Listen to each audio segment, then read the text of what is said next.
Eh di ba po, bumababa na ang views nila, bumababa na po ang mga nanonood sa kanila, mga kababayan. Eh ano pa po ba yung sinasabi ko dito, no? Araw-araw po. Kapag bumababa na ang views ni Maharlika, ano ang gagawin mga boss, chief, amo, sir? Ano ang ipapakalat? Ipapalabas? Eto na po.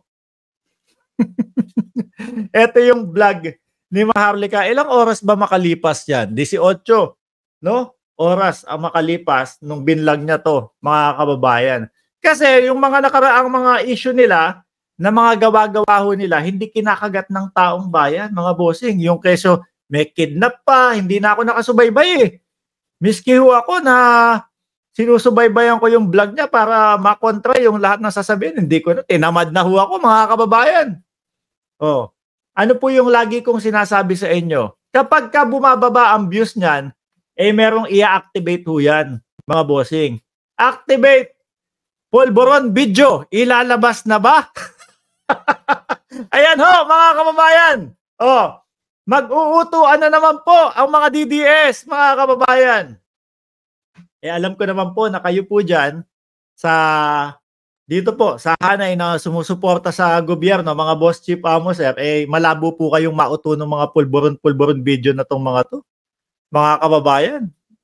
Breaking news! BP Sara nag-resign na, sabay sundot ng polvoron video, ilalabas na ba? Hanggang ngayon, may umaasa pa niyan. Hanggang ngayon, may nagpapauto pa dyan. Bayan? Napaghahalataan kayo, ha? Napaghahalataan kayo na lahat na lang kinakagat ninyo para lang mapabagsak ang nakaupong presidente. Ano po? Siyempre, kakagatin na naman to nila Harry Roque, kakagatin na naman to nila Bato de la Rosa, yung mga senador ho na walang ginawa ho, kundi, ano, hindi magpauto sa mga ito, mga bossing. Ano? Sabi ko naman eh, kung meron talagang ganyang pulburon video, mga kababayan, nung unang date pa lang na sinabi nila, January 2, January 5, January 2, oh, yun yung mga unang date na binigay nila. Pero hanggang ngayon, wala pa din ho. Oh, merong mga naging issue, merong mga sinabing issue, merong mga gawa-gawang issue tungkol do sa kidnap daw ho, mga kababayan. Wala, hindi pinatok ng taong bayan. Oh, eh bumababa ho siguro. Bumababa ho siguro, mga kababayan, yung kanyang revenue. Kaya, ibalik natin ang polvoron video. Eh, madami-daming DDS yan. Ang mga DDS ho, na mga manonood, painan mo lang ng konting ganyan. Ay, naku, pandara pa na ho yun, mga kababayan. No? Maglabas ka lang ng konti na ganyan. Polvoron video, ilalabas na ni Maharlika ulit. Pajulit-julit, 10 beses, ilang beses na ho naging pajulit-julit. Kasi kapag meron mga pulburon video, umaabot ng 8,000, 10,000. Tapos pag lumagpas na ho, mga kababayan, yung binigay na naman nilang date, ayun, shut up na naman sila. Tahimik na naman po sila, mga kababayan. Kasi wala na namang mailalabas eh. Naiwan na naman po sa ere yung mga DDS. Ano po? Umasa na naman yung mga DDS. Magsusuguran dito, oh, yung mga DDS, pagka-post niyan, sasabihin, Mark, humanda ka na. Lalabas na yung pulburon video. Sabi ko, galing to kay Maharlika. Ano po? Pero hanggang ngayon, wala pa. Hanggang ngayon po, eh, ganun pa din po, mga kababayan. Hindi ba kinakaya ng AI? Kung sakali man na meron? Eh, bakit parang mas nauna pa yung kay Baste na lumabas? Although, hindi natin sinasabi na sabog sa pinagbabawal na gamot si Baste doon, eh parang sabog din sa alak ko. Di ba, mga kababayan? Pero, hindi din natin isasarado yung ating iniisip na kung ano ba yan? Sa alak ba yan? Sa ipinagbabawal na gamot ba yan? O mas nauna pa ho yun, ha? Eh dahil alam naman po natin, mga kababayan, kumbaga parang hayaan mo na lang yan, tapusin na lang yung kay Baste. Etong kanila ho, mga bossing, ewan ko kung kailan na naman ilalabas ito. Sabi ni Frampton Hendricks, comedy na yung babaeng yan. Laging galit na naman, mga kababayan. Kumbaga, wala na naman kasing ano eh. Wala na namang, ano tawag doon, pumapatok doon sa kanyang mga inventong mga ano, imbentong mga pinaggagagawa ho at imbentong mga kwento po. Kung ako, mga kababayan, DDS, tapos nakikinig sa kanya, baka pati ho ako napamura na dito eh. Ano ba?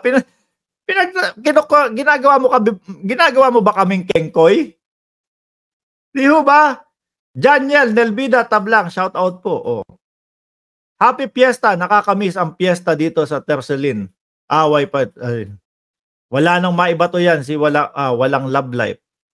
Pero meron no yung mga meron mga gusto sa kanyang pasagutan eh. Pero hindi niya sinasagutan ho, mga kababayan.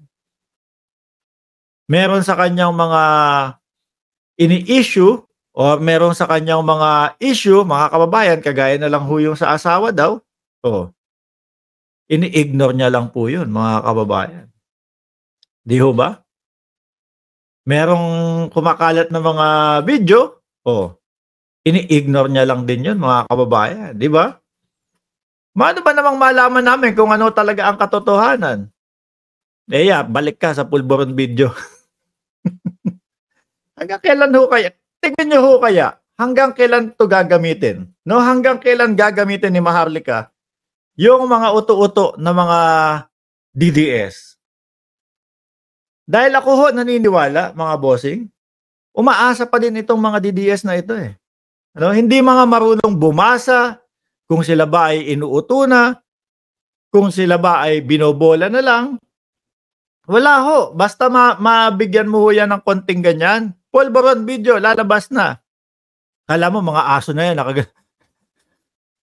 asa na, excited na ako. Tapos, sabay susugod ho do sa mga sa mga live streamer na sumusuporta sa ating Pangulo. Larry ka na, nandito na. Kagaya ni Linda, magkano ang bayad sa'yo? Siguro yung kalahati ng buhay mo na itatrabaho mo, 1 buwan yun. Okay na? Linda Shahaha. Yan na lang ba i-komento ninyo? Paulit-ulit? Ano po, mga kababayan, meron naman tayong topic. Palibasa kasi si Linda nauuto ni Maharlika eh. Linda, uto-uto ka?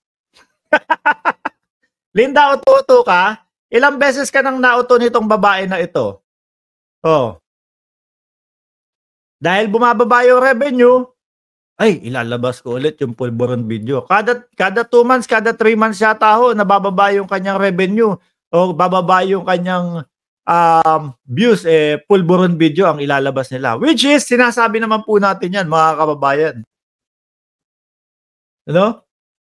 Lagi ho natin sinasabi, tingnan nyo, mga ilang buwan lang, ilang weeks lang, ano na naman yan, magpupulburon video na naman yan. Di ho ba? Shiro Kansaki, shout out sa iyo. Rowena Dulay, Joselinda Tungkol. Boss Mark, basta inggit, pikit sila. Tama ho, mga kababayan. Sabi ni Joselito Manalo, Boss Mark, mga DDS. Sira ang tuktok. Sila na lang po yan. Pati nadagdagan pa, si Morales pa ho, mga kababayan. Sukat mong akalain na yung taong tad-tad ng kaso, yung taong kung ano-ano pinagsasasabi doon sa loob ng Senado, siya pa yung ginawang tagaway-gayway nung plug na gano'n, sabi ko, ibang klase mga pagkauto-uto nitong mga DDS na ito, mga bossing. Ano po?